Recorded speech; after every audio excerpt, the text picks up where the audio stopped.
ప్రభువునందు ప్రియులకు క్రీస్తు యేసు వారి అతి పరిశుద్ధమైన నామములో శుభములు తెలియజేయుచున్నాం. ఈ దినము హెబ్రోన్ క్యాలెండర్ వాగ్దానము, నీ పాలు నీ స్వాస్థ్యము నేనే. సంఖ్యాకాండము 18వ అధ్యాయము 20వ వచనంలో దేవుడి మాటలు తెలియజేస్తున్నాడు. అహరోను వంశస్థులైనటువంటి వారికి, లేవీలకు, ఇశ్రాయేలు ప్రజల మధ్య ఎటువంటి స్వాస్థ్యము లేదని కరాఖండిగా దేవుడు ఈ మాటలు చెప్తున్నాడు. ఎందుకనగా దేవుని ప్రజలు వారు తీసుకొచ్చే 10వ భాగములు, అర్పణలు అన్నీ కూడా చంపకుండా లేవీలకు స్వాస్థ్యంగా దేవుడు అనుగ్రహిస్తూ ఉంటున్నాడు. అందును బట్టి దేవుడు నీ పాలు నీ స్వాస్థ్యము నేనే అని ప్రభు సెలవిస్తున్నాడు.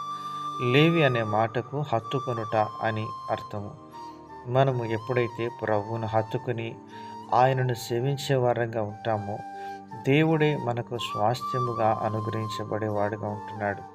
ప్రభువైన యేసుక్రీస్తు వారు మనకు నిత్య స్వాస్థ్యముగా అనుగ్రహించబడుతూ వచ్చినారు. ఆయనలో మన ప్రతి అవసరత తీర్చబడేదిగా ఉంటుంది. బైబిల్ గ్రంథం సెలవిస్తుంది. ఫిలిప్పీలకు రాసిన పత్రిక 4వ అధ్యాయం 19వ వచనంలో దేవుడు తన మహిమ ఐశ్వర్యములో మన ప్రతి అవసరతను తీర్చును అని బైబిల్ సెలవిస్తూ ఉంది. ప్రభువైన యేసుక్రీస్తు వారు ఆయన యొక్క దయా కనికర వాత్సల్యములను బట్టి దేవుడు మనకు తన పరలోక స్వాస్థ్యాన్ని ఈవిగా అనుగ్రహిస్తూ వచ్చినాడు. తేజోవాసులైన పరిశుద్ధుల స్వాస్థ్యంలో మనల్ని ప్రవేశపెట్టేదానికి ప్రభువైన యేసుక్రీస్తు వారి యొక్క పుణ్య రక్తము ద్వారా మనకు విమోచన దేవుడు అనుగ్రహిస్తూ వచ్చినాడు. ఇందును బట్టి ప్రభువుకు స్తోత్రము కలుగునుగాక.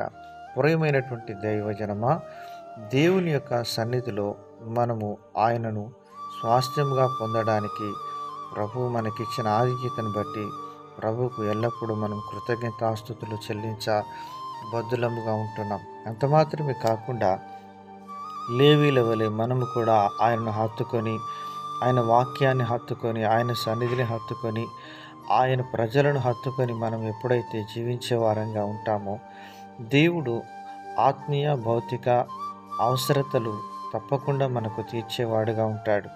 దేని విషయంలో మనం చింతించకూడదు, కానీ ప్రతి విషయంలోనూ ప్రార్థన పూర్వకంగా కృతజ్ఞతాపూర్వకంగా మీ విన్నపములు దేవునికి తెలియచేయాలని ఫిలిప్పీ పత్రిక 4వ అధ్యాయంలో అపోస్తుడైన పౌలు ద్వారా దేవుడు ఈ మాటలు తెలియజేస్తున్నాడు. ప్రియమైనటువంటి దేవుని ప్రజలారా, కనుక మన విషయంలో ప్రభు గొప్ప సంకల్పాన్ని కలిగి ఉంటున్నాడు. నీ ద్వారా, నా ద్వారా, మనందరి ద్వారా తాను మహిమ పొందుకోవాలని కోరుతున్నాడు. ఆ రీతిగా ప్రభు మనకు సహాయం చేయనుగాక.